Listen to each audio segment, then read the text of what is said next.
depuis un moment, dans certains pays d'Afrique où les choses ont été redynamisées, la vie est devenue de plus en plus difficile pour certaines populations. Pas tous, certaines populations. En l'occurrence, le Bénin, le cas que je connais le plus. Et beaucoup se demandent qu'est-ce qui se passe exactement. Mais c'est normal. Lorsqu'une population vit sur le vol, l'arnaque, la facilité, les détournements, c'est normal que lorsqu'on redynamise certaines choses, ça devienne compliqué.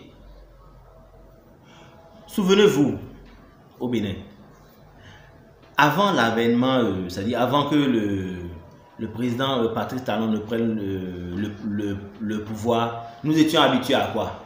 À ce qu'on appelle gaiement, à l'arnaque. Et ça frisait de partout, l'argent circulait, comme on le dit, l'argent circule partout et tout. Voilà, lorsque nous partons au niveau de nos ministères, nous avons les fausses missions. On ne va pas en mission, mais on se permet de signer, de décharger. On a l'argent, d'autres même vivre sur uniquement les fausses missions pendant un an sans jamais toucher à leur vrai salaire. Quelqu'un qui a 250 000 a un revenu de près de 1 million, 2 millions par mois. Et qu'est-ce qui se passe? Nous avons des proliférations de quoi? Des maîtresses, des deuxièmes bureaux. On a quoi d'autre? On dépense dans les bars, dans les restaurants. Voilà, les activités, ça marche, ça coule parce que l'argent circule grâce à quoi? Grâce à l'arnaque, grâce au détournement. Je ne dis pas qu'actuellement il n'y a pas de détournement, il n'y a pas de corruption, mais c'était vraiment à un niveau respectable avant l'investiture de l'actuel président. Du coup, certains bouchons ont été verrouillés. Au niveau des douanes, nous avons aujourd'hui le guichet unique. Et ça aussi, ça n'arrange pas certains fonctionnaires, comme les douaniers par exemple. Vous allez constater qu'il y a des douaniers qui ont perdu leur ventre. Pourquoi? Ils ont perdu leur ventre tout simplement parce que nous avons aujourd'hui le guichet unique. Nous avons beaucoup plus de contrôle.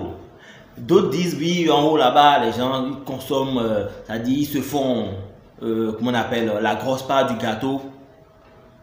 Ça, nous n'en savons rien. Ça peut être possible. Ça peut ne pas être aussi possible. On n'en sait rien. Ce que moi je sais et ce que je dis ici, c'est ce que je remarque. Ce que nous remarquons dans la population. Nous faisons juste une revue analytique des choses. Avant, comment ça se passait et quel était le résultat. Après, comment ça se passe et quel est le résultat.